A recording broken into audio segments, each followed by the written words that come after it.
Hello, Mohammed. Hello, Steve. We're here today. We're gonna try to talk about a bit about yourself and life in London since you've been here. Okay. I want to first start by asking you, how long have you lived in this area? I've lived in Brixton Stockwell Carbon community since 30 years ago, and I enjoy living in this community. Okay. Yeah. Why did you come to London? I came originally to London to study. Okay. I came at a very young age, at the age of 20. Okay. I came at the age of 20 to study in England, and then my intention was to study for 4 years and then go back to my country. Your country being? Which is Nigeria. Okay. Well, this is my country as well because I'm part of the Commonwealth. Okay. So my second country is England, and my original country, ethnic origin, is Nigeria. So my intention was to come and study for 3 years. So after the 3 years of real hard work of studying, I went back to Nigeria, and then I just didn't like it. My thinking has become British. My way of doing things has become British. Everything has just changed. So I just couldn't like it. So eventually, out of being fed up, I just came back, and then since then I've just been in England. Did you pretty much come here just after Nigerian independence, or? I came here, as I said, I came here at the age of 23. Okay. Nigerian independence was, I was born in the Nigerian independence year, which is 1960. Okay. Nigeria was 1960, but I came here, I came to England at the age of 23, was at a very young age, just to study for a short while and just go back. What made you choose England? I mean, was basically what I'm getting at is as in many Commonwealth countries, was it your opinion, was it put into you that England was the mother country, or was it some other reason why you decided? Well, the reason is my father was an aerospace engineer, and I've been coming here from a very young age. Okay. So we've been traveling here from a very young age, and that's when I fell in love with England. Okay. And then a lot of people, because of the reputation of the British education as well. Yes. The British education had a very high reputation in Africa. Okay. So that's one of it. Coupled with my father was an aerospace engineer, and it was a British product. Yeah. He was a product of the BOAC, British Overseas Airways Corporation. Okay. So he lived in England for about 12 years. Okay. Studying engineering and aerospace engineering, and then he works all his life with Nigerian Airways until his death about 2 years ago. Okay. Mm-hmm. What port did you come into England at? I came through Heathrow. Okay. I came through Heathrow. And what were your first impressions of Britain? I just love it because I've been coming, as I said to you. It's my second home, second country. I've been coming. All our families have been coming. We've always been coming due to the privilege that we had by our dad is working with an airline, and all the family have the privilege. And one of his fringe benefits is all the family can travel free on an airline. So I've always been used to airplane. I mean, right from the age of 3 years old, I've been flying with my dad, and then with all my uncles and my big brothers as well. So it's something that I'm used to, really.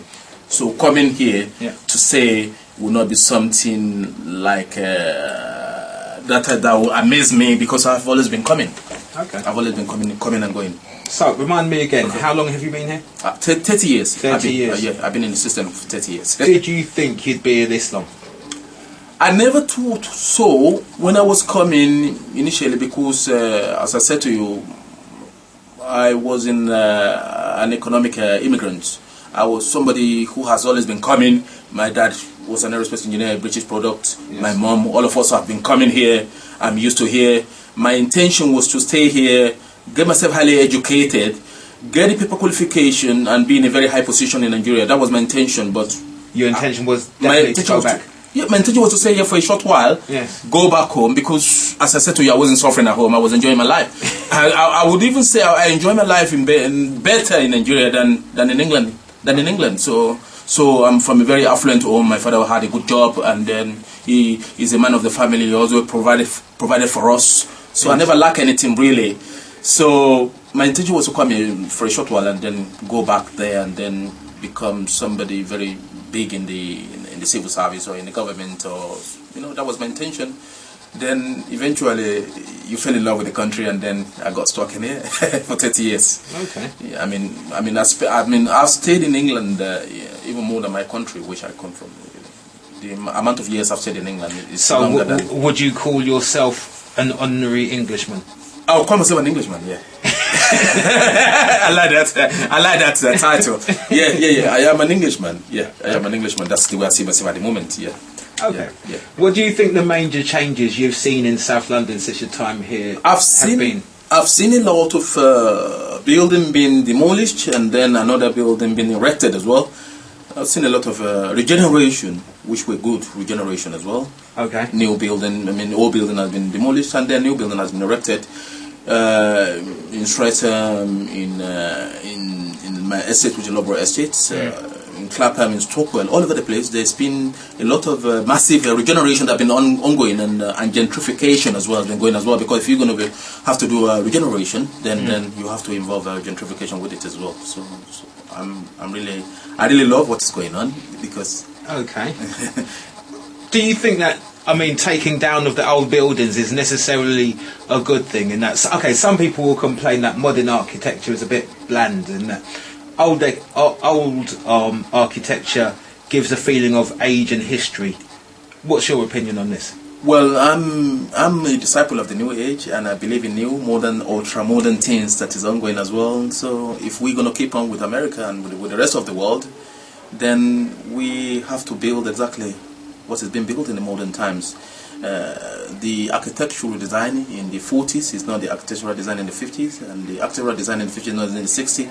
So, as a country that is actually keeping in a highly competitive way with other part of the world like America and in Paris and all that part of the world, yes, I would not see anything wrong in we demolishing and building something new. But in the countryside, yes, we should use that to conserve our historical heritage. That is countryside, but in the modern place, where in the modern capital, which is London, which every tourist comes from all over the world, yes, I think we should be able to give them a representation that we are up to date with America and the rest of the world as well. That's my own opinion of it. And apart from the changes which you've seen in South London, which you architecturally you presumably like, what other changes would you like to have seen in the time that you've been here? What are changes? A landscape as well. I would like to see modern landscape as well. And then the gardening as well to reflect what we see when we go to Italy and when we go to Paris as well. Okay. So we would like to see that. I think they are working on that as well because there has been a lot of people that have been upgrading their gardening, yes, to reflect the gardening in Paris, in Italy, in Germany, and in Holland as well. Okay. And so socially, in terms of the balance of native English people and migrants, and the general population of migrants that are here, what changes have you noticed in that respect? I've noticed greatly some big changes. London has become more cosmopolitan and more multicultural as well. Okay. Than at the time that we came as well. Okay. Because I've made a lot of friends with the Spanish, with the people from Poland, with the Polish people, the Bulgarian people, the Hungarian people, okay, and a lot of other people from the Eastern Europe who have been massively migrating to England in here as well. So I think I love it. I love it. I just love multiculturalism. Okay. And mixing with people and making friends with people, eating their food, and then getting to ask them questions and to know who they are, what they are, and what kind of thing they like. Okay. Yeah. Okay. So, what do you think the future is for London? I think the future for London is going to be more multicultural, more friendly, and more tolerant as well. Because with the multiculturalism, yes, the English people in England are becoming, in London generally, are becoming more, having more knowledge and more understanding, okay, of the traditions and cultures of other people as well. And they are even co-opting it because some of the primary school as well, we've been asked to come and present some Ghanaian cultural dance for them. yes. So I think the future of London will reflect a high involvement of African multiculturalism, Asian multiculturalism, and some other part of the world. Okay. Now, it could be argued that the influx of migrants and the opening up of the European Union, etc., has led to basically poorer people being moved out of London for the sake of the new money. What are your thoughts on this? I think I vehemently and strongly opposed to that, to moving people out from here in order for the rich to occupy it, because I mean, I've lived in London for 30 years, and I love living in London. People like me will not like to be moved to the countryside or moved to anywhere because of my financial circumstances. I think that is political bullying. I see that as political bullying, and then I'm sending my message right now to the government there to rethink about it and trying to save people who have not got money or people who are struggling. Some people are in that situation because of their health problem. It's not that they are not qualified. It's not that they haven't got the qualification or the capacity in order to earn money. They are in that situation because of the health problem and other circumstances as well. The government should not put only money into their mind. They should put other factors into their mind as well. Because I totally against them moving people because of their financial status. That is not good. That is not reflecting the promises of the politician to us before we voted them into the power. Okay. Now, 2 final questions. What do you love most about this area? What I love most about this area is people mixing together. I mean, going to the Brixton market and buying fresh African vegetables and being able to cook it, and then mixing with Arabs, brother. I've got loads of Arab brothers who have come from Morocco, from Saudi Arabia, from Egypt, from different parts of the world, from Bulgaria, from Bangladesh. Multiculturalism, multiracialism, and mixing with people. And this center is set up for the working for the relief of poverty, furtherance of education, and the pursuit of racial harmony as well. I love that. You know, I love to mix with the people who are very poor, feeding the poor, mixing with them, listening to their problem, and trying to help them with connection and network. Okay, that's what I love most about Stockwell community and Brixton community. Good. Yeah. Finally, what do you dislike most about this area? What I dislike is brothers from the same racial community fighting one another in violence, getting to violence, or talking about fighting and killing one another. That's one of the things I dislike, and I think we are working on that as well by counseling them and talking to them and making them wanting to instill love into them, because when people are lacking love from their background, it will reflect in their actions, it will reflect in their intention, it will reflect in their action, and it will reflect in their characters, and then it will reflect in their habits, and then it will reflect in the outcome of the result of what they do as well. It will be a reflection, because anything we do, our action, our words, are everything. Characters, habits, and attitudes are a reflection of what is going on inside our mind. Okay, thanks very much, Mohammed. And I thank you ever so much for thanking me as well. We learned that. Yeah, thank you. Yeah.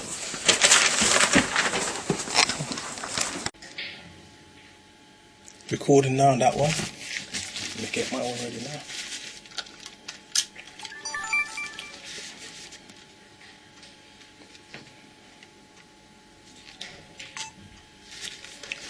Hello, Mohammed.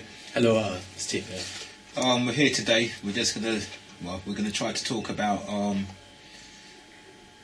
a bit about yourself and life in London. Since you've been here. I want to first start by asking you, how long have you lived in this area?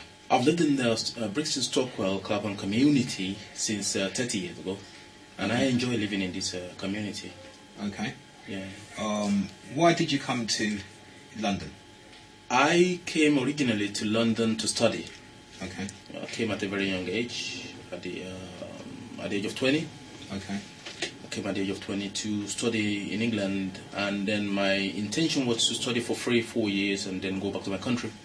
Your country being? Which is Nigeria. Okay. Well, this is my country as well, because I'm part of the Commonwealth. Okay. So my second country is England, and my original country, ethnic origin, is Nigeria. So my intention was to come and study for 3 years. So after the 3 years of real hard work of studying, I went back to Nigeria, and then I just didn't like it. My thinking has become British. My way of doing things has become British. Everything has just changed. So I just couldn't like it. So eventually, out of being fed up, I just came back. And then since then, I've just been in England. Did you pretty much come here just after Nigerian independence, or? I came here, as I said, I came here at the age of 23. Okay. Nigerian independence was I was born in the Nigerian independence year, which is 1960. Okay. Nigeria was 1960. But when I came here, I came to England at the age of 23, was at a very young age, just to study for a short while and just go back.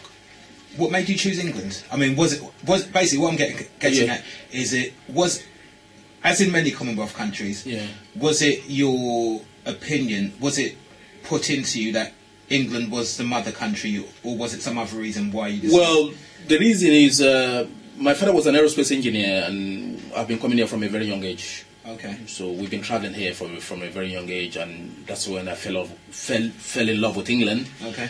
And then a lot of people, because of the reputation of the British education as well. Yes. The British education had a very high reputation in Africa. Okay. So that's one of it. Coupled with my father was an aerospace engineer, and it was a British product. Yeah. He was a product of the BOAC, British Overseas Airways Corporation. Okay. So he lived in England for about 12 years. Okay. Studying engineering and aerospace engineering, and then he works all his life with Nigerian Airways until his death about 2 years ago. Okay. Mm-hmm. What port did you come into England at? I came through Heathrow. Okay. I came through Heathrow. And what were your first impressions of Britain? I just love it because I've been coming, as I said to you. It's my second home, second country.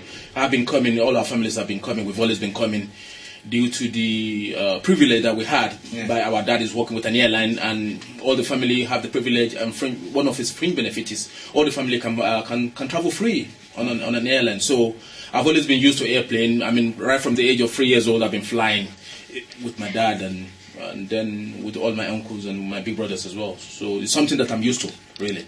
So coming here to stay will not be something like that will amaze me, because I've always been coming. Okay. I've always been coming and going. So remind me again, how long have you been here? 30 years. 30 years. Yeah, I've been in the system for 30 years. Did you think you'd be here this long?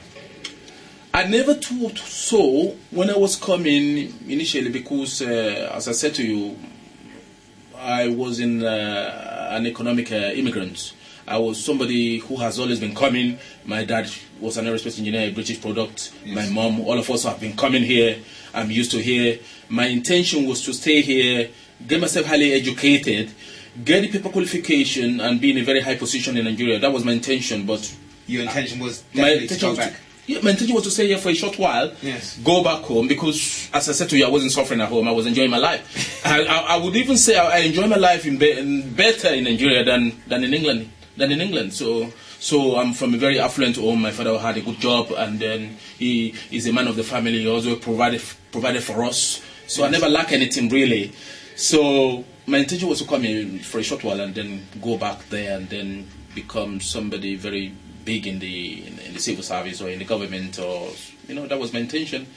Then eventually you fell in love with the country, and then I got stuck in here for 30 years. Okay. Yeah, I've stayed in England even more than my country, which I come from.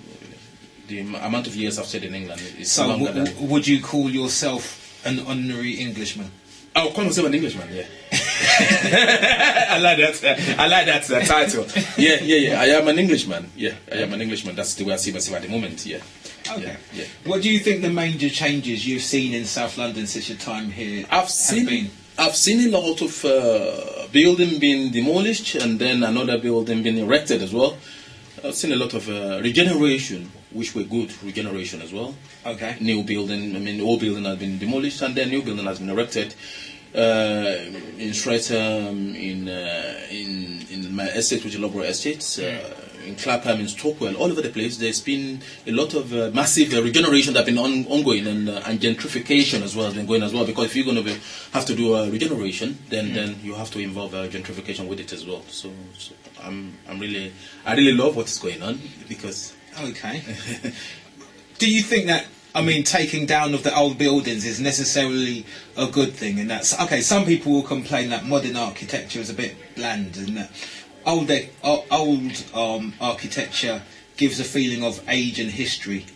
What's your opinion on this? Well, I'm a disciple of the new age, and I believe in new, modern, ultra-modern things that is ongoing as well. So if we're going to keep on with America and with the rest of the world, then we have to build exactly what is being built in the modern times. The architectural design in the 40s is not the architectural design in the 50s, and the architectural design in the 50s is not in the 60s. So, as a country that is actually keeping in a highly competitive way with other part of the world like America and Paris and all that part of the world, yes, I would not see anything wrong in we demolishing and building something new. But in the countryside, yes, we should use that to conserve our historical heritage. That is countryside. But in the modern place, where in the modern capital, which is London, which every tourist comes from all over the world, yes, I think we should be able to give them a representation that we are up to date with America and the rest of the world as well. That's my own opinion of it. And apart from the changes which you've seen in South London, which you architecturally you presumably like, what other changes would you like to have seen in the time that you've been here? What are changes? Landscape as well. I would like to see modern landscape as well. And then the gardening as well, to reflect what we see when we go to Italy and when we go to Paris as well. Okay. So we would like to see that. I think they're working on that as well, because there has been a lot of people that have been upgrading their gardening, yes, to reflect the gardening in Paris, in Italy, in Germany, and in Holland as well. Okay. And so socially, in terms of the balance of native English people and migrants, and the general population of migrants that are here, what changes have you noticed in that respect? I've noticed greatly some big changes. London has become more cosmopolitan and more multicultural as well. Okay. Than at the time that we came as well. Okay. Because I've made a lot of friends with the Spanish, with the people from Poland, with the Polish people, the Bulgarian people, the Hungarian people, okay, and a lot of other people from the Eastern Europe who have been massively migrating to England in here as well. So I love it. I love it. I just love multiculturalism. Okay. And mixing with people and making friends with people, eating their food, and then getting to ask them questions and to know who they are, what they are, and what kind of thing they like. Okay. Yeah. Okay. So, what do you think the future is for London? I think the future for London is going to be more multicultural, more friendly, and more tolerant as well. Because with the multiculturalism, yes, the English people in England are becoming, in London generally, are becoming more, having more knowledge and more understanding, okay, of the traditions and cultures of other people as well. And they are even co-opting it, because some of the primary school as well, we've been asked to come and present some Ghanaian cultural dance for them. yes. So I think the future of London will reflect a high involvement of African multiculturalism, Asian multiculturalism, and some other part of the world. Okay. Now, it could be argued that the influx of migrants and the opening up of the European Union, etc., has led to basically poorer people being moved out of London for the sake of the new money. What are your thoughts on this? I think I vehemently and strongly opposed to that, to moving people out from here in order for the rich to occupy it, because I've lived in London for 30 years and I love living in London. People like me would not like to be moved to the countryside or moved to anywhere because of my financial circumstances. Mm-hmm. I think that is political bullying. Mm-hmm. I see that as political bullying. And then I'm sending my message right now to the government there to rethink about it and trying to save people who have not got money, or people who are struggling. Some people are in that situation because of their health problem. It's not that they are not qualified. It's not that they haven't got the qualification or the capacity in order to earn money. Mm-hmm. They are in that situation because of the health problem and other circumstances as well. The government should not put only money into their mind. They should put other factors into their mind as well, because I totally against them moving people because of their financial status. That is not good. That is not reflecting the promises of the politician to us before we voted them into the power. Okay. Now, 2 final questions. What do you love most about this area? What I love most about this area is people mixing together. Going to the Brixton market and buying fresh African vegetables and being able to cook it, and then mixing with Arabs, brother. I've got loads of Arab brothers who have come from Morocco, from Saudi Arabia, from Egypt, from different parts of the world, from Bulgaria, from Bangladesh, multiculturalism, multiracialism, and mixing with people. And this center is set up for the working for the relief of poverty, furtherance of education, and the pursuit of racial harmony as well. I love that. You know, I love to mix with the people who are very poor, feeding the poor, mixing with them, listening to their problem, and trying to help them with connection and network. Okay, that's what I love most about Stopwell community and Brixton community. Good. Yeah. Finally, what do you dislike most about this area? What I dislike is brothers from the same racial community fighting one another in violence, getting to violence, or talking about fighting and killing one another. That's one of the things I dislike, and I think we are working on that as well, by counseling them and talking to them and making them wanting to instill love into them, because when people are lacking love from their background, it will reflect in their actions, it will reflect in their intention, it will reflect in their action, and it will reflect in their characters, and then it will reflect in their habits, and then it will reflect in the outcome of the result of what they do as well. It will be a reflection, because anything we do, our action, our words, are everything. Characters, habits, and attitudes are a reflection of what is going on inside our mind. Okay, thanks very much, Mohammed. And I thank you ever so much for thanking me as well. Yeah, thank you. Yeah.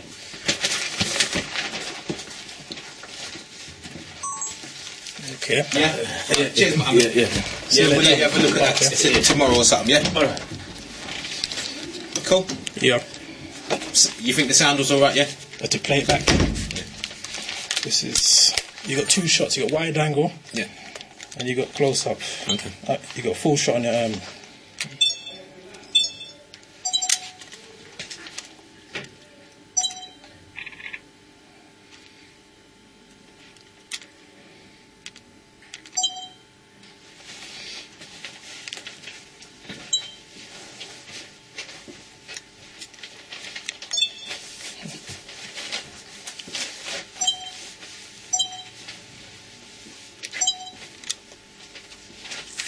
How long was that? This one. Right. Let's hold this here.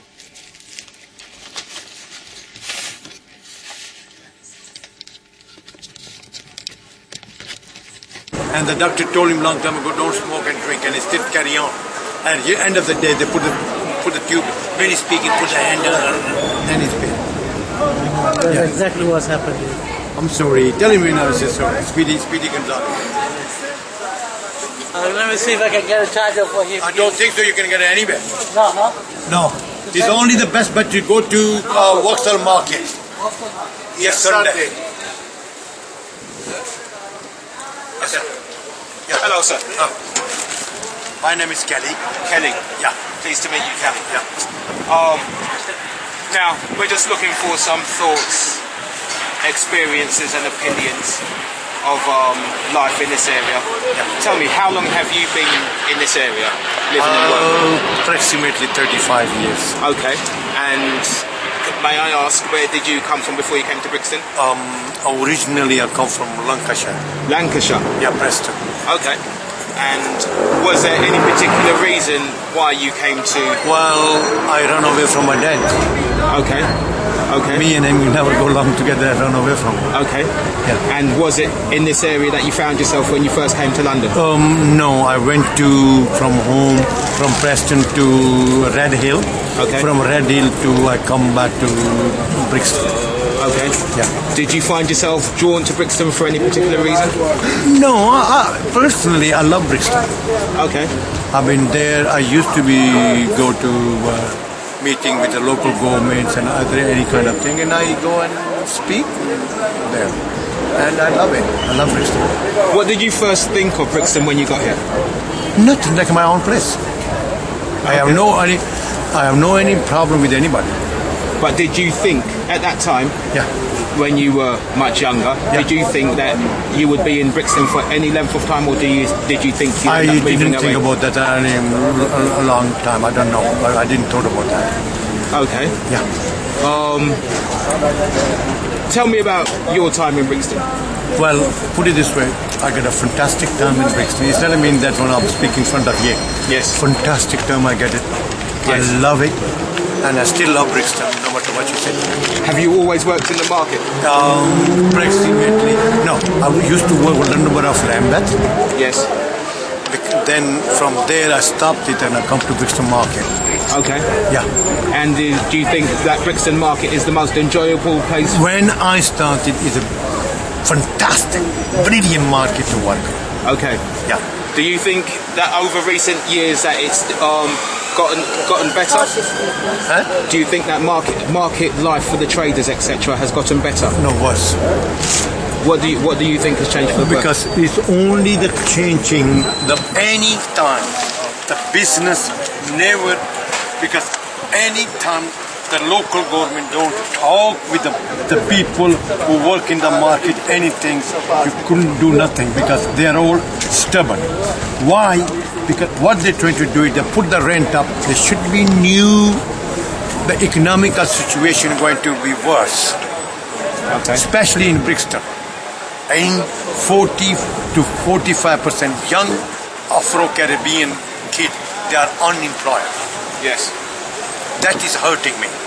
We can create a job in Brixton, but nobody want to fight with that. Okay. Might be you remember it when the Brixton get a challenge. You remember? The facelifting they did in Brixton? Yes. There was hang on, there might have been two facelifts. Yeah. I mean, because there were the disturbances at the beginning of the 80s. Yeah, I know I was here. Okay. I did a good thing for them in the police because I'm living in Loughborough Road. Yes. And I used to do minicabbing. I go to Clapham Junction, yes, pick the little kiddie up and say they'll fight with them because I was thinking to fight with them. They should be realizing they don't abuse us. Yeah. We are equal. And that was happened. I knew, I was living in Brixton that time as well. Okay. Yeah. I support that idea when they did it, but sometimes they stopped it and I don't like it. Okay. Yeah. The cultural mix in Brixton. How has that changed over the years? Yeah, a lot changed the culture in Brixton. Yeah. Because when I come to Brixton, there wasn't any Muslim people here, okay, Afro-Caribbean Muslim. But now they got a lot of them, okay, and I feel more happiness. Okay, good. And so finally, what would your message be to the young people of Brixton? Put it this way, might be you remember it. I came to British TV as well with the there, and one thing I hated. It should be they get education. You only beat this world when you're educated. When you are not educated, you never, ever get a prospect. They're going to bring us inside the jail no matter what you do with it. Because they knew they put in jail because we can't read and write, we can't do nothing, we have no prospect. Yes, sir. Yeah. That's why I look at it. Okay. Yeah. Sorry. So, yeah. I'll tell you what, seeing you've got a customer, I'll take this opportunity to end the interview. It was very good talking to you. But you didn't let me finish it about the Brixton Challenge. Okay, let's talk about the Brixton Challenge. Yeah. First thing, when we were the meeting, yes, we went to meeting in behind the library. Right? It's only few Afro-Caribbean people who was there, and I was there. I get up, there was a lot of people who was working in the Brixton Challenge, local governments and the contractors and all of them. No Afro-Caribbean, that's why I get annoyed. Get up and tell them, hey, at least you bring the labor from outside, why not you train some Afro-Caribbean kid? Yes. If you train them, 20 of them, at least if they get a 5 job, I'm quite happy for that. Okay. They did not. Okay. It's only one woman get up and she said to me, that's you're quite right, because they wasn't interested us to give us job. Okay. So you as what country do you come from, sir? Originally from Kashmir. It's Pakistan. Yeah, Pakistan side. Yeah. And you personally feel aggrieved at how is this right what I'm saying? You feel aggrieved at how you've seen black people in this area treated with regards to education and employment? Yeah. Okay. I came to British TV as well. I told them what we wanted, at least myself, I want to educate them. But when you are educated, you're scared from your life. You have to respect other people. When you're not educated, you don't know where you're going. Okay, sir, I don't want you to lose the customer. It's been great talking to you. Take care, sir. I know him long time. We will be back. We will be back. Yeah. All right, cheers, thank you. Don't go to see MI6 to my bloody there. I'm a extremer for that. I tell you the truth, I'm an extremer. Okay. You have a DVD at home? No, sir. No. Well, no. I would have got the footage for you. But anyway, if you give it to me, I will see what's up. Yeah. Getting some pictures, getting pictures as well as.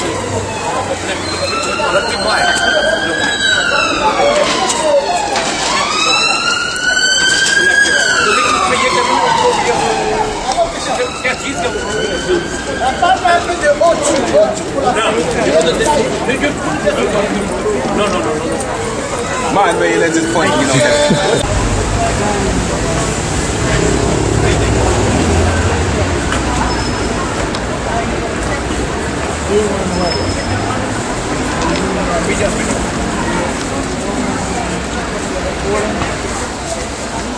You want to get a charge phone? Yep. Come out your yard like that. Yeah, wait. I can't go to the house like that, but not outside. I've got too many rules. Oh, yeah? Thank you.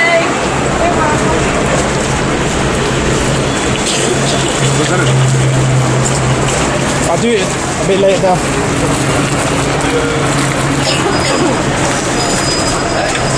I've got videos and pictures. I've got videos and pictures. Come on. Thank you.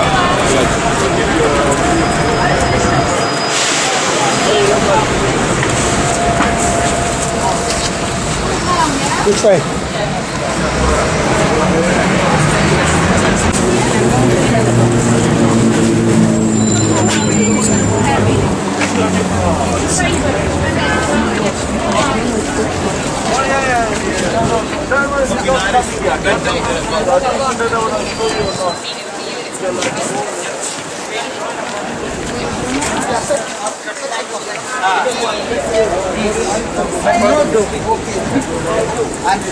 This one, okay. Yeah? And this one,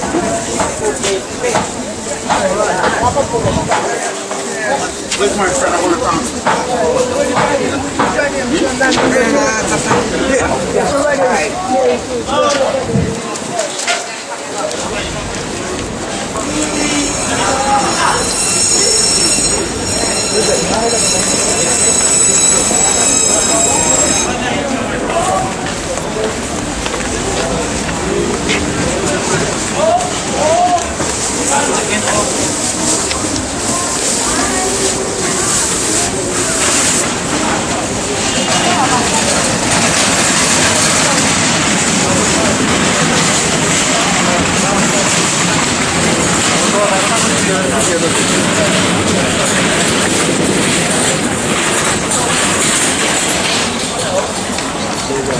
What about the forestry business?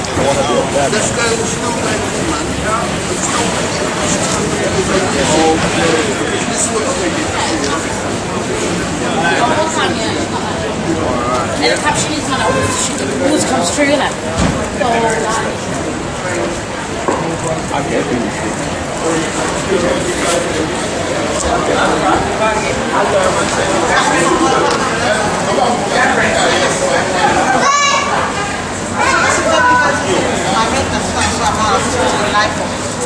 You understand?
She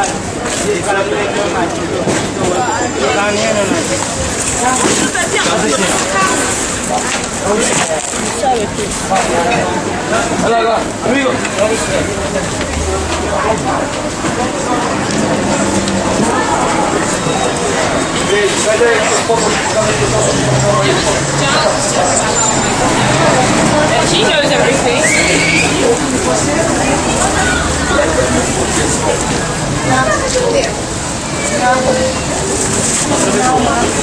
Wrong move, man. Wrong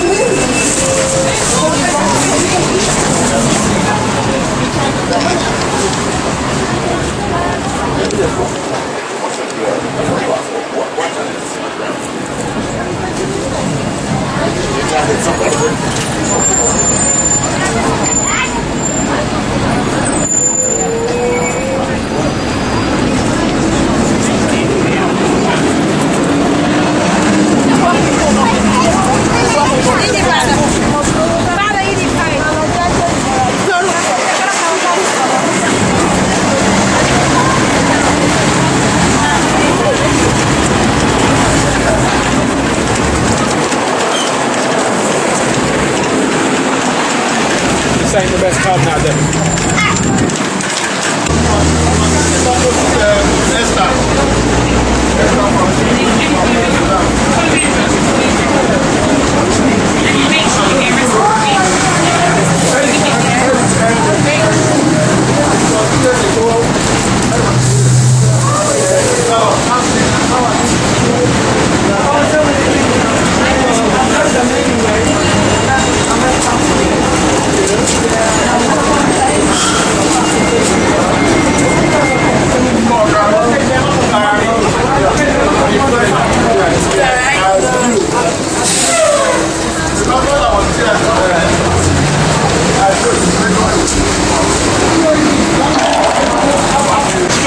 Okay. Your name is, sorry? Eric. Eric, I'm Stephen. Project your voice. This is Devon. Yes. We're filming for a community centre up in Stockwell. Yeah. And we were just like people's thoughts and opinions on all these years in Brixton. You came to Brixton in what year? Or this area in what year? I was here since 1962. Okay. How did you end up here? How did you come to be here? Did you move from somewhere else in the country, or did you come from I left abroad? my country and came over here. What your country being, sorry? May I ask? Guyana. Guyana. Guyana. Okay. What were your first impressions of England and London? My first impression was it's a place that improve yourself. Okay. You improve yourself. And I came here Thursday and I got a job in Monday. Okay. Yeah. Amazing. From then I started working, never stopped. Okay. Until when I retired. What did you work as, may I ask? In the building trade. Okay. My dad was part of the building trade around here as well, funny enough. Oh, yeah. Okay. And how do you think life has changed in this area over the last 30 years? Or over the last 50 years even? How has life changed? It changed well, what should I say? It has changed a lot, you know, man, because is it harder? With the riots and whatnot, and people getting, I must say, getting jobs, you know what I mean? It was hard to get. But anyhow, as it is now, what could I say? Is it any easier now? Not easier, it's harder now. So it's always been getting harder and harder? Yeah, so getting out after the riots, things were getting hard. Okay. And, people start to immigrate. Okay. Yeah. What do you think of the regeneration of Brixton that's happened since the riots, especially the 1980 riots? A lot of money was put into Brixton to improve the place. Yeah. Do you think that's been effective at all in bringing up people's lives? The people that were here, the Brixton people in the 1980s, has the money that's been pumped into Brixton made life better for them? Not kind of better, not 100%. Okay. But it makes it a bit better, you know, and they improve a lot making houses and whatnot. Okay. Yeah. Okay. just a couple more questions. What would your message be to the young people of Brixton? Well, my message would be, get yourself sorted out, go to college, learn something. Trade is one of the most important things in the world. You could either, there are 4 very important trades: carpentry, plumbing, business, electrical work. Those are the very important jobs going around now. Yes. Electricity, plumbing, carpentry, bricklaying, all those are the work. But the youngsters nowadays, they don't want to work. They don't want to dirty their hands. They want easy living. That's that's my observation since I was thinking about it. They don't want easy living. A thing happened here a few years ago. That was stopped there. They had this sort of a corrugated thing cheese. What they used to do, they used to put the drugs inside there. So when the mate comes, they put it out and that's when they knock it down and put that on. The camera is over there. TV camera will seize everything. But, as I said, coming back to the fact, the youngsters got to pull their socks up. When they learn a trade, if you don't have a trade, you had it right. One final question. Is the future bright for Brixton?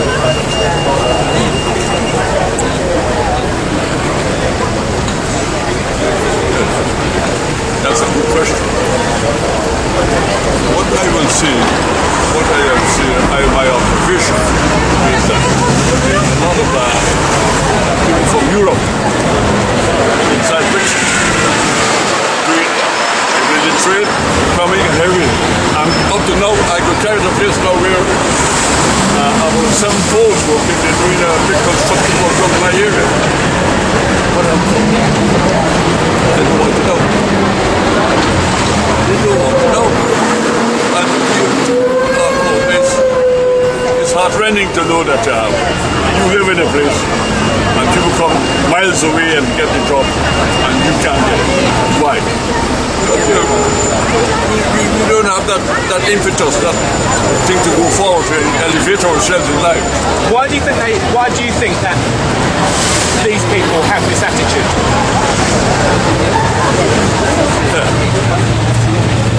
Why I think why they have the attitude is they get it too easy when I said that. You're not working, you're going to live here, you go and what do you call it? Your money comes through the letterbox, you get your 180 pounds, they come and boss here. Oh, look, I just get 180 pounds. I don't have to pay electricity bills, you have to not. Now, the council is not longer getting the idea about what is happening. They're talking about a lot of things. But when I see my own people begging, youngsters, come begging, now about an hour ago one comes in, could I have, say sorry, well dressed, and he's begging. You can look for a job. Go and look for a job. That is what is happening here. The youngsters don't want to work. They want an easy life. And it will work for them. It won't work. What are you doing to an easy life? I tell them, go and look for a job. Now, put it this way, the Indians see them in Brixton, so they saturate the place. Businesses, really hard. Only 1 or 2. The only people survive among them is the Africans. Because I normally support. So do you think it's a problem? So you don't think it's a problem amongst Africans, amongst black people? So are we talking about the West Indian community here? Oh yes. A lot of the West Indians now, a lot of them are re-migrating back to the West Indies. Yeah, especially Jamaica. Does that include the younger generations as well? No, they don't want to know. They don't want to know. I'm not going there. You can't wait for it. I'm not going there. Tell them they're not going to here. When you came to England, did you think you'd stay this long? You will think. When you first came to England. Oh yeah. Well, I never. as life progressed, Yes. I said, well, I have to build my future. Yes. And I did so. But now, sooner or later, I'll be going back. Okay. Normally, I leave here and I spend 6 months and come back. I only came back 2 weeks ago. Okay. And I have everything prepared now, and I'm going back. Relax. Okay. Yeah. Good. So that's my ambition. Well, I hope you enjoy it, and it's been an absolute pleasure speaking to you. Thank you very much. Yeah. Back to Windrush. Windrush. Were you on Windrush? No. No, That was in the church is 38, 39 or something like that. So okay. It didn't affect you any shape or form. What, I mean, did you? Okay, for example. No, well, I came along after the Windrush. Okay. I came along after the Windrush. But he managed to find a job in 3 days. Oh, I came here Thursday and Monday and started to work. So what is the Windrush Square up there? What's the meaning of it? You know the Windrush, up there by the library? At the library? Yeah, there's a call, the Windrush. What does that mean? No, to be honest with you, I hardly use the bus so much. But I see the things that, but I'm going to pop around there and see what you're telling me about. Okay. But it's nice to, other than that, yeah. Yes, the Windrush business, those guys that came to the Windrush, a lot of them have gone back home and some have passed away, and so on, But as I said, there were a lot of opportunities for young blacks. You know what? When I finish work in the evenings, I go to evening classes. Okay. Even now? No, well, I have finished with them. Yeah. But I have all the background. I used to go to evening classes. Okay, yeah.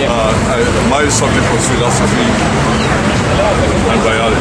Okay. And I did well. Even when I go on holiday, they used to send me a printed material. So, which is something that I'm proud of. That I go to evening classes. My real study was philosophy. And it just took me far away. I've met a lot of influential people. Okay. I sit down here, the deputy commissioner puts walk across. He says, good morning, what's your name? I always see you when I pass you. I said, yeah. And, but then I'm what's right? So, one or two other little things. You want something going? No. So, What time? yeah, so, from this, I've been nominated or called we have a special meeting. We have decided among ourselves, you're the boss of the company. That's it. So, it has reached a stage now that that's getting it a bit hard to get a job. Yeah. Because since this country has joined the EU, Yes. all work come from over here. Any job that we should get. Do you think we should shut the borders? Well, not me, but Lawson said they got to plug it up. Got to get it in the EU because it's no good for him. Lawson said that. Nigel Lawson? Yeah. In what year? Yeah. No, he said it a few weeks ago. Yeah. He said we got to get out of this place because it's costing us money. And you agree? Definitely. Because now when they come from over there, they put them in the four-star hotel, and it costs them millions. It costs them 70 million on the NHS. People come from there to get insurance and medical legitimacy, Lawson said none of that. He said no. He said, fuck it up, man. He said, you got to get out of it. Which I agree 100%. So what's going to happen to all these little kids coming up? What happened to them? Where are they going to turn to? Where are they going to turn to? Far-reaching. Okay. Far-reaching. Might we find you here at another time? Yeah, I'm always there. Okay. Yeah. Well, as I said today, it's been absolutely fantastic speaking to you, and I do hope to do it again. Thank you very much. Well, as an old man, I'm not really into the new gizmo thing.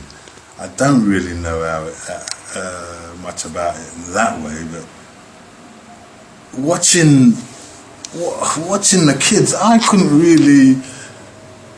I mean, it made me look at the youngsters with quite a lot of contempt.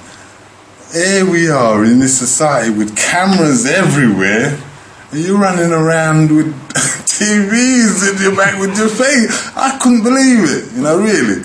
I said, come on guys, you got more sense than that, I don't know, but it kicked off in a way that I was glad that it did kick off, because I think a message needed to be sent. Society has been reduced to all its luxuries for a long time now, and I think that they did need to show a little bit. And yeah, wow. I just sat there with my mouth open watching some of the things that was going on. Oh, God.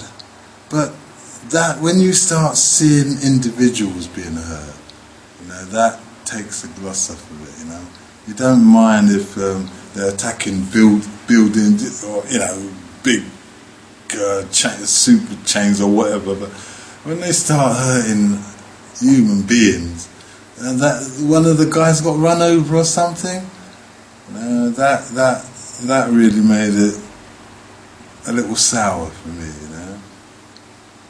But wow, I think that was something we needed to see. What you talk about now, is that about the riots? The latest one. Okay. The latest one, So since that time, up to now, that's 2-3 years ago now, is there going to be, they had the Queen's, what's her grandson getting married? Yeah. Then you had the Queen's Jubilee, and then you had the Olympic Games. Is any of those positive for you? And how was it positive? I think they were all positive,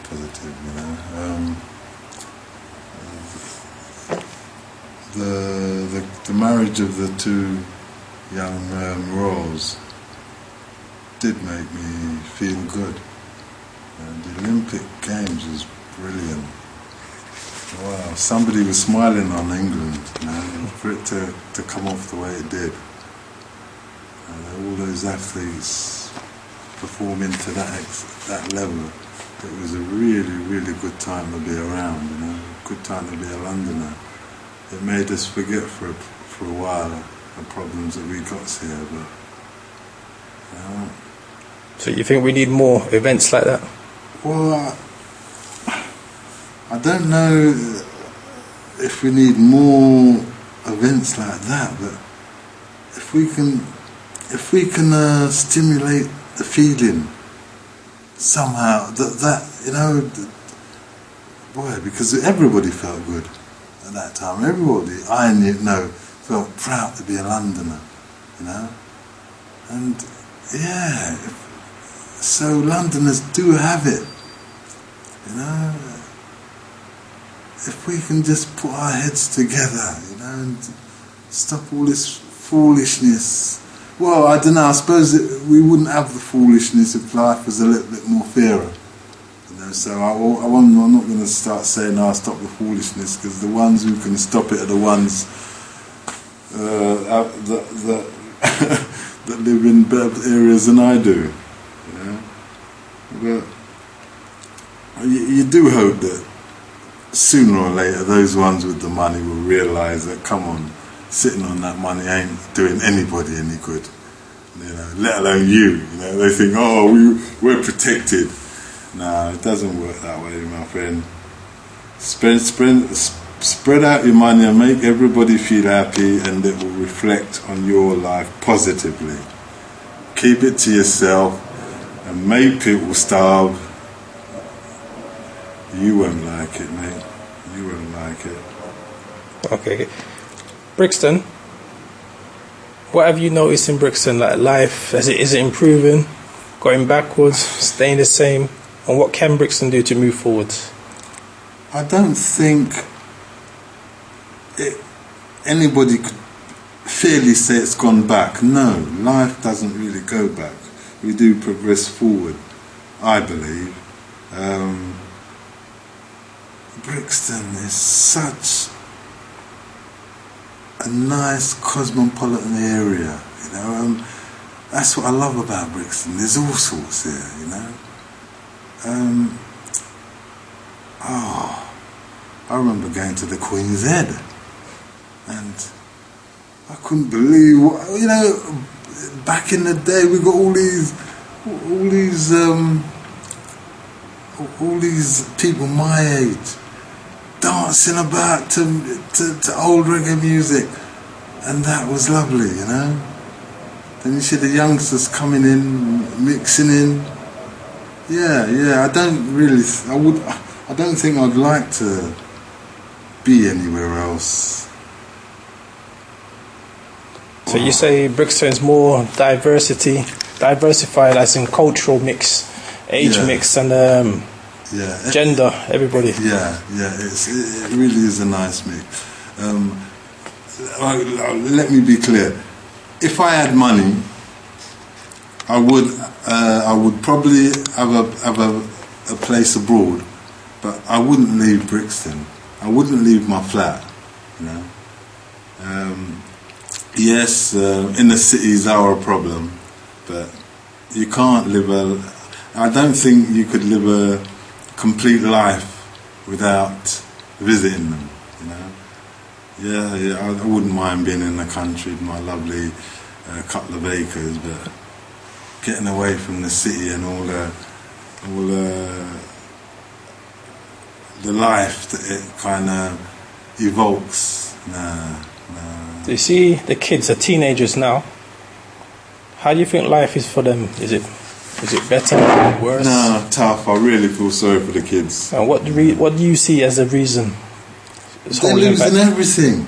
When we were kids, I'd finish Cali at 4 o'clock, come home, have something to eat, and by 6:30 I'll be back in Cali playing badminton or some sort of thing. They had a Cali recreation, I think they called it in those days, and they had activities for people to do. Not just youngsters, but you always had things to do. The amount of play centres that were, or play sites, sleigh gardens, they were all over the place then. You know, there was a big push to kind of, I don't know, but the people in power seem to care more about the well-being of kids in those days. They don't anymore, and I can't understand why. They're your future, you know. So you know, give them the best you got. You know, yeah. What really upsets me is the way we treat the elders. But then I've got to think to myself, wow, if the older generation now, or the people in power now, are treating the youngsters the way they are, when the youngsters get into power, that's what we're probably seeing now. You know, we're probably seeing the kids who had things tough in the past, in power now, taking it out on the old people. Because I can't really understand how you do that to old people, you know. Let's bring up the kids now and don't give them any excuse to have any regrets or vengeance to anybody, you know. So how do you say the elder people in the community have been treated? I think it's just bloody disgusting. It's as if they're trying to kill them off, you know, deliberately. And if you speak to the old people, they think that as well. They think we're just trying to get rid of them. What do you think that comes from? Well, when you work all your life and you pay into something, you help create something, And now that it's all up and running, the people in control forget who built it in the first place. You know, they will have a grievance. I don't really blame them for it. You know? I can't understand why we can't be like other places where you cherish your elders. You know, I just can't understand that. You know, putting your parents in an old people's home. You must be crazy. In my country, they would flog you for that. You know, your mum, you're looking out. You know, you don't want anyone else to look after them. So what is your culture? Well, I'm a Nigerian. My parents come from a place called River State. That's in the Delta area. So we should have a lot of money. Like everywhere else. The place they take all the money from is the last place that they spend the money on. You know, all the northerners or other places have enjoyed the money, and we're just getting our roads built and things like that. So we're not too happy, but things are getting better. But you wouldn't dream of sending your mother into an old people's home. No way. You know, my mum now, she just lives up the road from me. There's no way I wouldn't move anywhere because I'd be too far away. You know, people like that. People need personal attention. You know, you can't expect someone to pay somebody to go around and see somebody a couple of hours a week, and you think that's going to be all right now. You know. So how do you see the relationship now between the youngers and the elders? Well, I'm not really too sure. That's really why I come to places like this to help me find out. I would like to have a closer relationship with the youngsters, because you need to keep a pulse on what's going on. You know, that's why you see me in places like this, trying to get to know the youngsters. You know, okay. I do remember when I was a youngster, so you know, you got to watch how you treat them. You know. So what do you do in this community centre to interact with the youngers and the elders? Well, the youngsters, I try to play games with them. We started a little chess club. That hasn't grown as we would like, but it's still early days. The elderly guys, there's a couple of us who sit down and have a regular game of chess. But it's inspiring the youngsters isn't going to be that easy. They've got the internet and all of that, which I think is not a good thing. Computers are for industry. They're not really for individuals. We need to get to know each other. We need to learn how to communicate again. You know, we don't know each other anymore. Kids sit down looking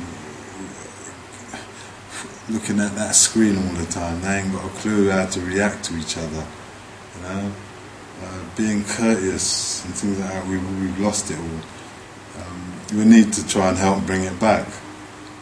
I suppose playing games with them, reacting with them, I'm hoping that slowly we'll get back to some kind of normality, because they're sitting in front of a computer screen isn't normal for a human being. You know, so we've got to get out of that. You see, like a community centre, yeah. How do you think it can help people in a community as to promote community spirit? Well, just being here helps. You know, having somewhere to come helps. So yes, it does help in that way immediately. To take it further, well, I think you're doing what you can here. You know, since I've been here, the place has really seemed to come forward. And I can keep your fingers crossed. I think this place will do a lot for a lot of people. I see you have classes in here for the elders doing yoga and things like that, so that's great. At least when you get old, it can be lonely. It can be very lonely, and just to have someone to talk to is a big deal. So basically, you got any fears for the future, like you're fearing being alone, or the fear of the community, young people and older people, relationship changing? Or well, I fear about the relationship with the youngsters. I don't want it to get too wide. That is my only concern. We're getting out of touch with each other. And I don't really blame the kids. I don't think you can blame the kids. It's us adults. We're not doing things right, and when things go wrong, it's easy to blame the kids. How can you blame the kids, huh? You're the one in control. We're the ones in control. So there's no way you can start blaming the kids. If they've gone wrong, we've led them down the wrong roads. So we've got to sort ourselves out. But places like here, yeah, I do like. Get around having a chat with them, finding out what they're into now. And we're not that different, really. So how do you see Brixton or Southwest London changing for the future? Is it going to? Do you see a future positive, or do you see it going negative? That's a little tricky, because when you say positive or negative, if you mean positive in the sense that there's going to be money coming in and investment coming in, I would say yes. But at the same time, when you get all of these investments coming in, people like me or my parents, when we came here, who didn't, how can I say, we relied on the state to get a foot on the ladder, won't have that foot. I can see it being uppified. It's happening all around us now. And the pockets of poor communities, I fear, will get smaller and smaller. That's a concern, but we may be able to make it work. If anyone can do it, I think it can work here. We may be able to live together harmoniously. I wish, but I'm not right. I'm not that pessimistic.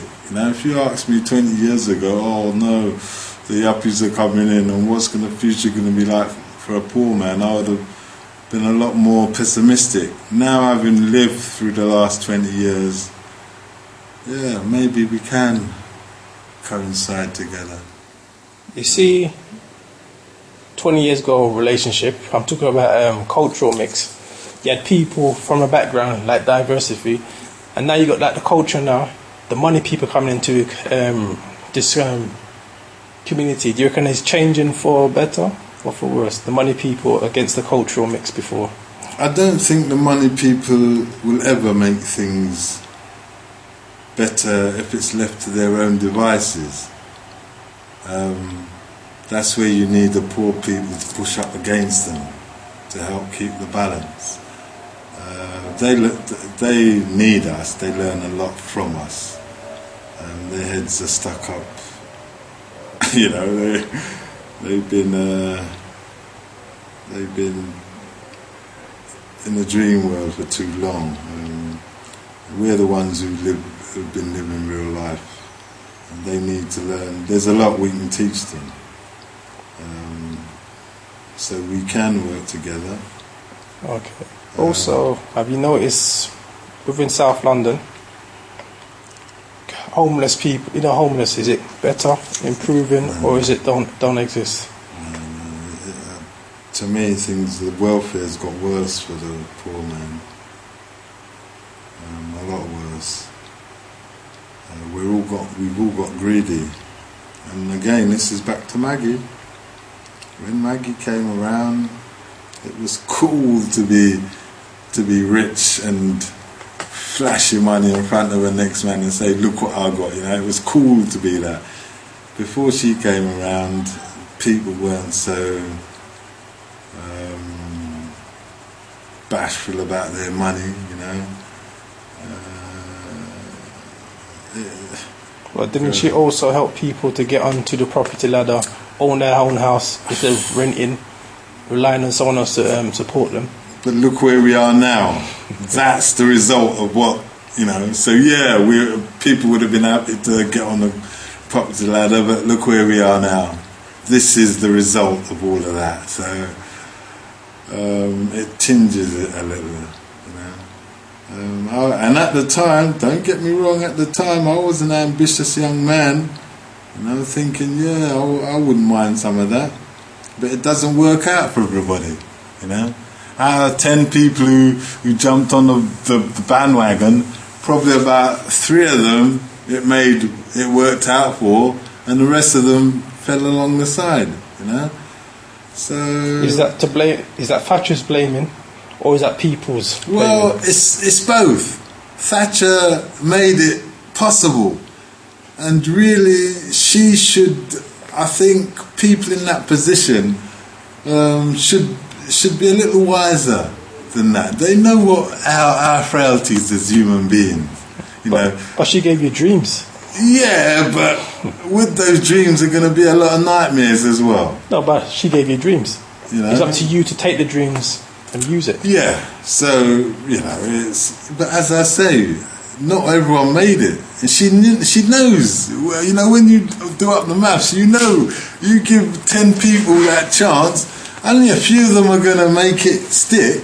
The rest of them are going to mess it up in some way or another. Maybe not their own fault, but life isn't going to make it. You're not going to get 10 out of 10 happy people out of that. No, before she gave you the opportunity of property ownership, what was life before? Well, I was a bit too young to talk about that.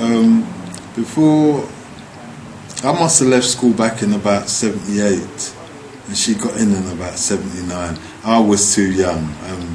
I was running about trying to find whatever work I can to help the house survive, you know. So I wasn't politically minded. I didn't want to be politically minded, and I didn't really have a lot of interest. You start getting drawn into it when you can't get work, and you have to start trying to analyse why not. But I was really too young to want to get involved with all of that. Okay, tell me about you as a person. When you as at school, you was dreaming to be. I thought I was going to be an aeroplane engineer. I wanted to be an aeroplane engineer, and I've got no one to blame but myself that it didn't go through. You know. Being in secondary school, I was fairly bright, but it's your location, you know. I had a 15-year-old killer one side, and I had one bad boy family the next, and you know, no matter how hard you try, you know, mixing with them didn't help. You know, by the time I was 13, 14, I started missing school, and things started to go wrong, you know. But you can't blame anybody else for that, and it's really difficult to, once you miss that first chance, you're always trying to claw it back all your life, and nah. But also, as an adult, there's also even classes, college. You can help you to brush up your CV, brush up your future. Yeah, you always can. Right, Rich. Good. So how come you never took up any of those classes? You always can. I took up quite a bit actually, but how can I say? It's a topic I didn't really want to get too involved with. But when I was 21, that's when I was comatized, following the bad boys, moving with gangs.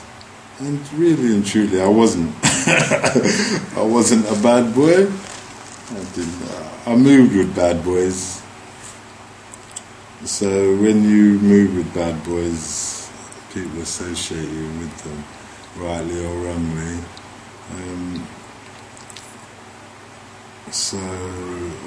I don't want to give them all the blame, but I was led into that kind of life.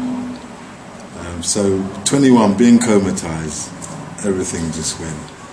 But also, you also have your own opportunity to make your own life, though. Yeah, but when that happened, after that happened, I've just been trying to get myself together. The seriousness of the situation, there's nothing more I could do. I regret getting into that life in the first place. After what happened after that, I think I've done fairly well of trying to get myself back on track.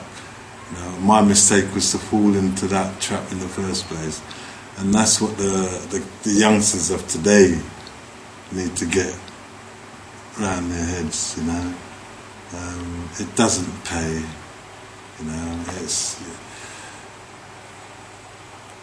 You're gonna end up like me, losing 30 years of your life, which you can't get back, no matter how much you try. Okay, let's leave this now. Let's go to you. You're working. I'm not. No, I'm saying when you was working, doing your job. How easy or hard was it to get the job, and how long did you do it for? When I moved into Stockwell in '99, I was unemployed.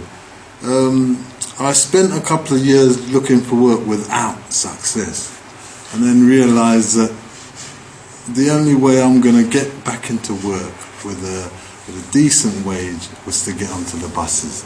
I always said I would never get onto the buses, but when I realised that was my last chance of a decent kind of career, I took it up. And that opened the door for me. At the time, they were after bus drivers, and they took me on fairly easily. I don't know what I would have done if I didn't take that road, because there's not really much else that pays a decent wage. And I don't really think that's a decent wage. Wages nowadays, they've been pushed down so low that anything that seems normal, people look at as great. Why should you have to go to work for a 40-hour week and not have enough to bring up a family? That's not right. Pay people enough money. They will respect you. They will work harder for you with pleasure. So I can't understand why they bother with all of that. Look after your workers. They will look after you. You'll have good business. The managers seem to have this policy of power. They want you to kiss feet and things like that. It doesn't work for them in the long run. They don't seem to understand that either. It's not good for you. Get on with your workers. They will do better for you. You get better products and you'll save money in the long run. But it's society. It's modern society, I should say. I don't know where it's going to go. You hope someone will come and save us, but it's not going to be easy. The buses was lovely. The buses was lovely. I was there for about 5 years. I fell out with them. I would take blame for that. I started to forget that I'm just another driver, easily replaceable, you know. So that's what I learned out of walking out of that job. But now with that license in my back pocket, it allowed me to get into the coaches as well. There's a lot of work when you've got a D on your license. So I got into the coaches, and that was the best job I've ever done, because you meet different people, you travel all over the place, and it was very satisfying.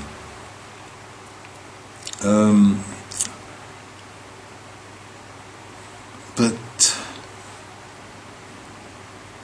to lose that the way I did, I lost that through accumulation of speeding points.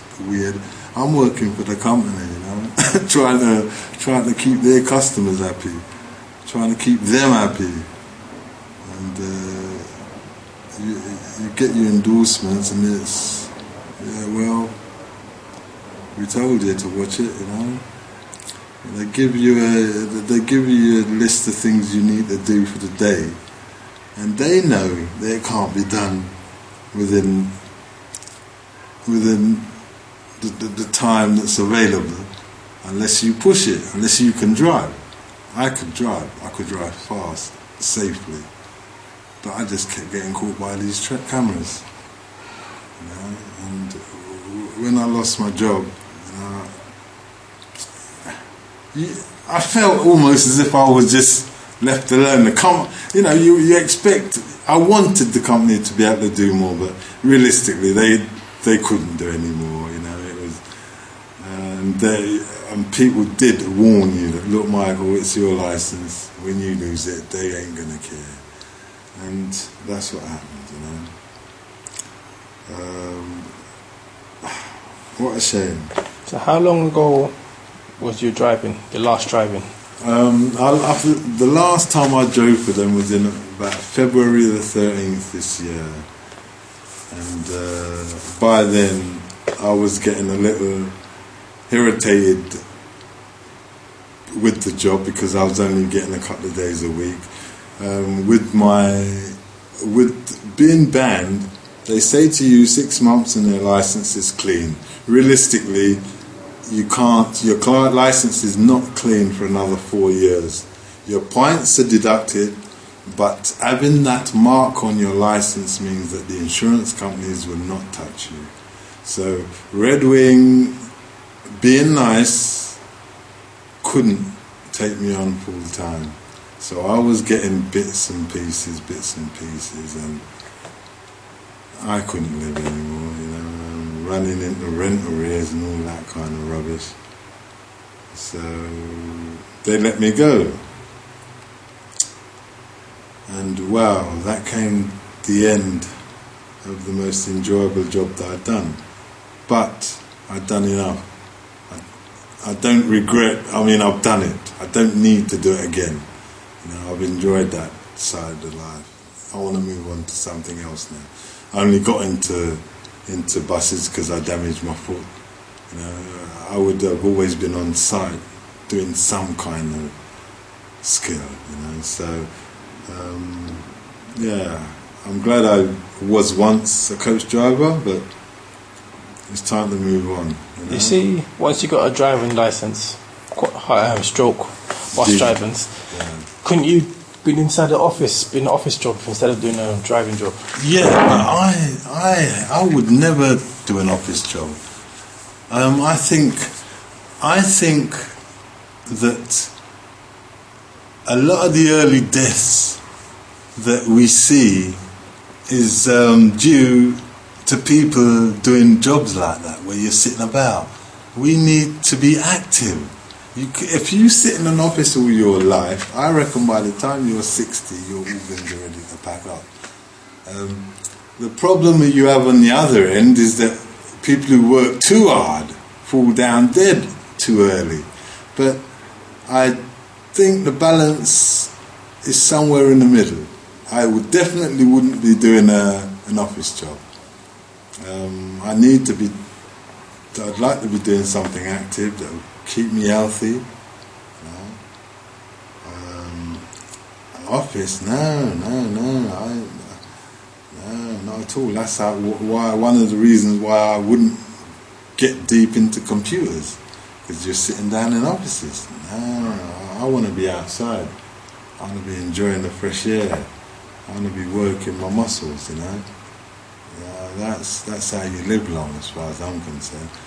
Problem is, those jobs they don't want to.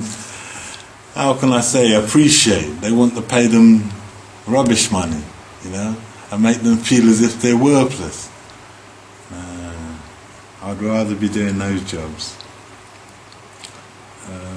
Sitting in an office all day, that would drive me mad.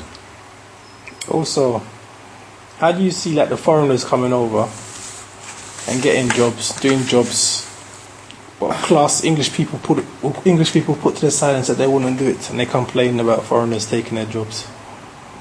That's a very interesting topic.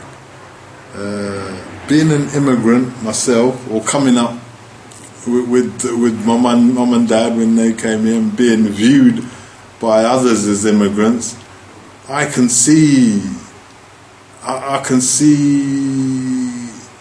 where they're coming from.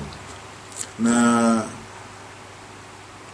it's weird. We're arguing amongst ourselves, but why are we arguing amongst each other? It's our politicians that let them in. It's our politicians that won't pay us enough money to have a decent wage.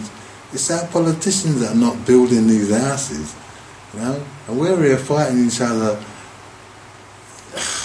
I don't know. Yes, I believe this is a small island, and I do believe it's reaching its limits.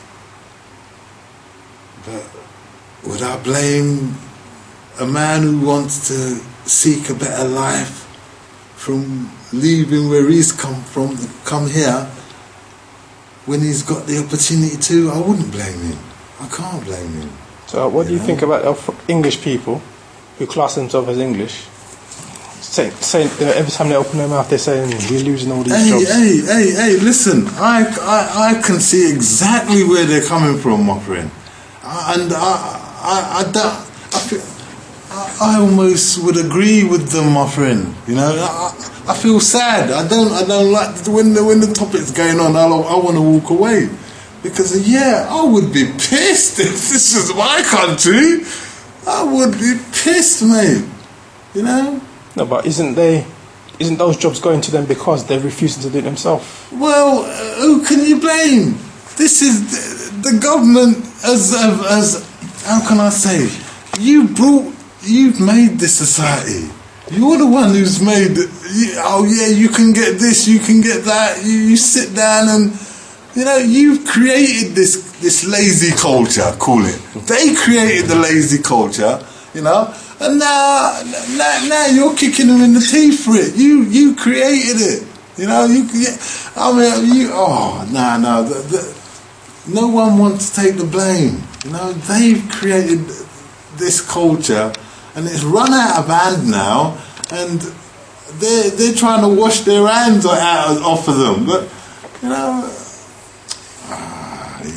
it's unfair. I really feel sorry for the English because of what their country has come through, and I really feel sorry for those who have been dependent on the benefit system. Because I've been in the doll shop. Hey, you can get this, you can get that. You don't have to. You're shown. You're even encouraged to take up a lot of the facilities they got, and it's so easy to pass the buck. They want to kick. They're always kicking down. Since the Tories have come in, they've really spent the last couple of years kicking down. But it's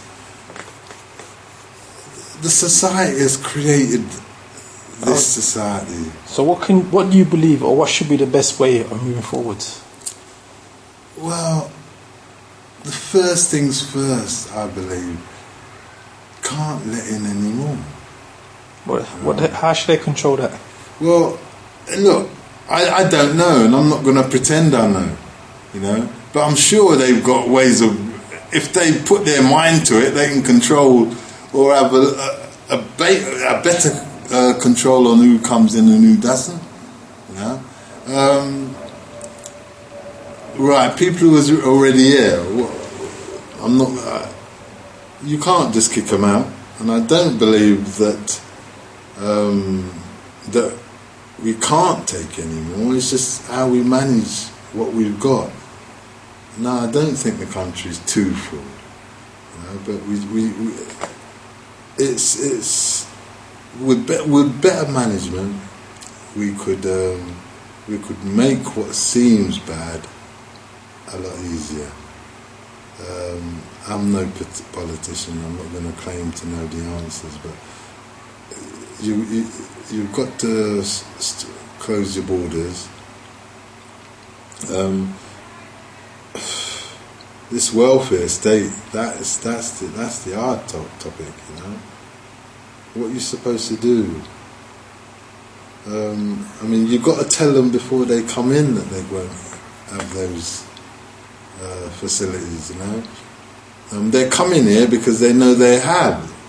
So now that they're here, it's not going to be easy to just say, no, you can't have it now. You're going to cause problems. You see a situation like this. You're coming to England, and England got what do you call it? Some bullet points. The bullet points are like you have to come here, you have to have a skill, and you have to bring a certain amount of money to the country. You reckon that will help? You have to have like a minimum of 30,000 to bring into the country to support yourself, so that way you don't come in and claim money straight away. And you have to have a skill. You have to be qualified in something. No, not really. Right now, I think the first thing they should do is close their borders and sort out let us know where we stand now. Then we take it from there. For the future, having people with skills would be great. But why bring people with skills from elsewhere? What, people in England stupid? Can't they be taught? No, you've got enough people here. Let's focus on those. Find out why they're not succeeding, or why we aren't competing as well as the foreigners. I think it's just money. I don't think there's anything here that is too much for the English if they went about it right, organised things right. You've got everything here. You're one of the best in the world at your inventions and things. So why all of a sudden has it stopped? Okay. Let's just change it for a bit now. Sports. Why do you think England seem to have the talent of starting or inventing a sport, and seem to have the talent of losing almost every sport they enter? That's a sore subject. Being here for a long time, I've got a soft spot for the English. They've educated me. They brought me up. So when you see all of these competitions coming along, and England always doing rubbish, it was only until last year, the Olympics, that we ever saw anything. When it makes you, I don't know. I really don't know. They came out of football, they came out of cricket, and everybody else comes and beat them in all the same sports. When you watch the footballers, the talent of the Englishman is always short of the others, and I don't know. I've been wondering about that for quite a while. The English just don't seem to be good at sports. It's got to be something physically, but then again, I don't know. We've got an English Premier League with some of the best players in the world in it. You'd think that England would have the best national team, but it works the other way around. You get all of these talented players all coming in to play for these English teams, and you've got one or two English players playing in each team, and they never seem to play together. When it's international time, you're getting ones and twos from all over the place.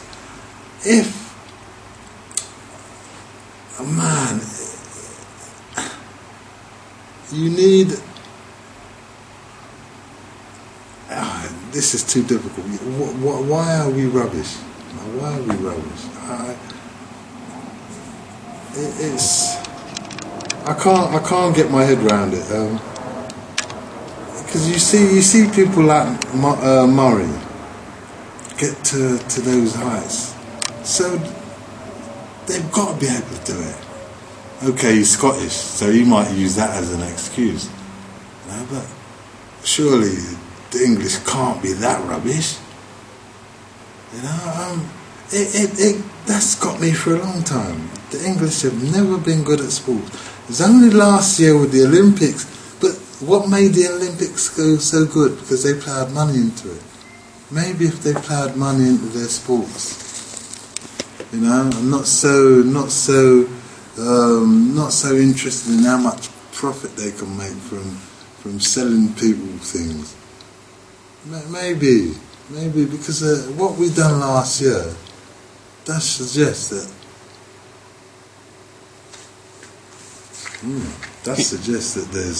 There's some talent there. If I ask you, could you tell me one sport where England is consistently number one in? Number one? I didn't know they were. I didn't know there was a sport. Maybe. I mean, I'd have to go to those far extreme sports like show jumping and things like that. But I don't even think I don't know. There's got to be something that nobody else bothers to do, because they can't be bothered with it. So yeah, there's got to be something. But as a major sport now.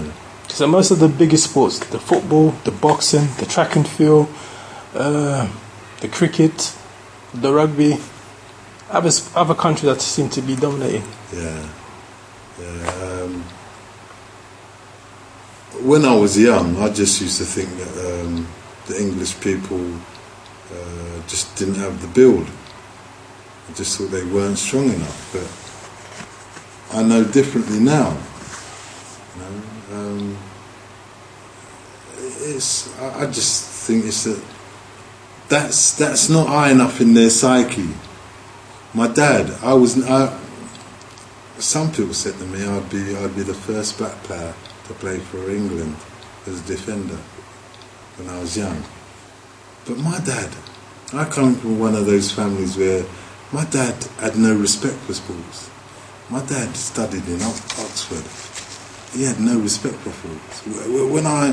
If I achieved something at school, sports-wise, it didn't mean anything to him. So I was never pushed in that way, and that's probably what it is with the English. They probably just don't have that desire.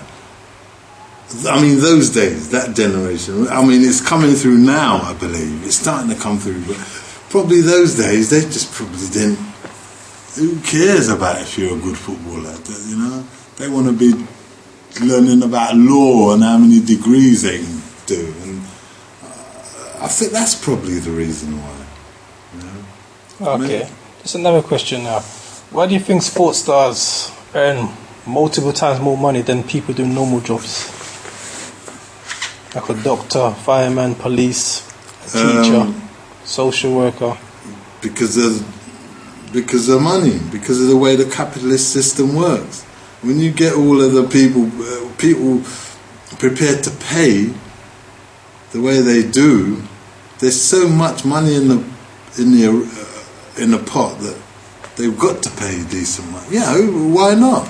You're getting all these millions. You pay it to your sportsmen. You know. I don't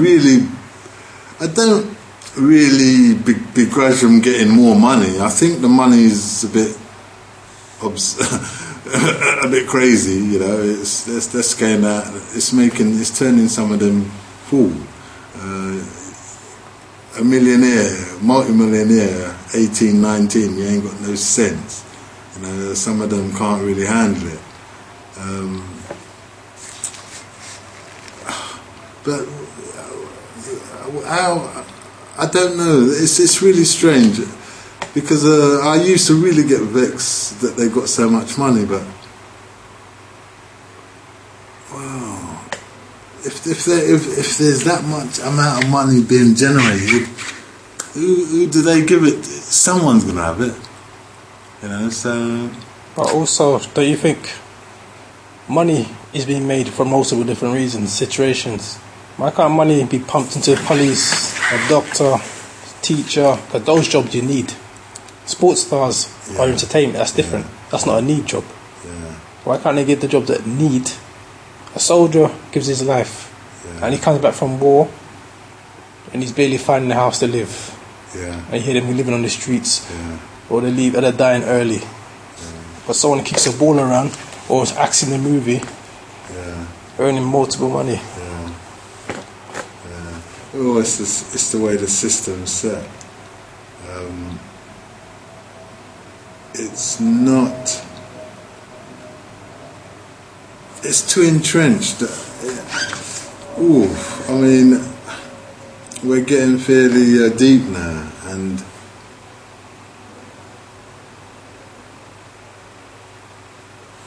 it gets a bit. It gets a bit serious when you start talking about why monies are channeled in certain directions. But that's just because the ones controlling it want it that way. The ones controlling it occupy those.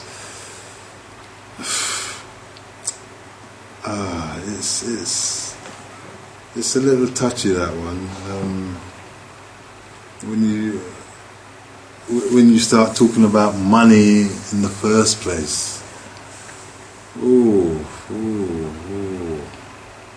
then you know how we're all being ripped off, and the things that we would do just for the sake of money.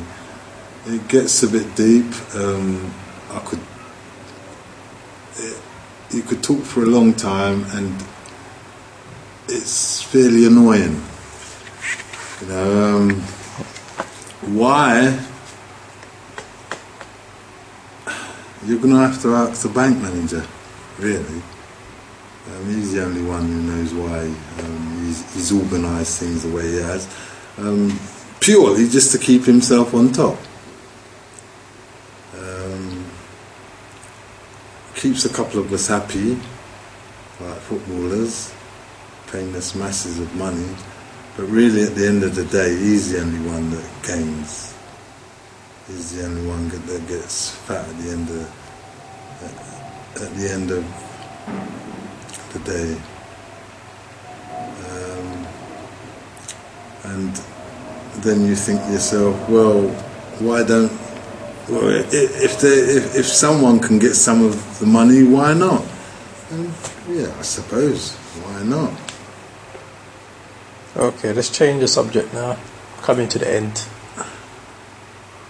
Tell me what you think, what you believe the future should be for people, Southwest London, life, youngers, olders, from your perspective, what you believe it to be, what you want it to be. What I want This is your Martin Luther speech now. I believe this is going to happen. God, what I want, I just want everyone to be happy, in all honesty. When you come through my life, be happy and content. Keep your feet on the ground. I'm not into this riches business. I do hope, as a society, we care for each other. We start looking after each other, and I think that way we'll all come together. Whether it's possible, I do believe it's possible. I do think it's going to take a while, and I don't think it's going to be easy. But believe it or not, my friend, there are more good people than there are bad. You know? I know it's easy to forget that. There's a lot more good people, mate. The silent majority, they like to call them. And I think that we will prevail at the end of the day. Okay, just finish now. Just tell me your name again. My name is Michael Agugu. Thank you.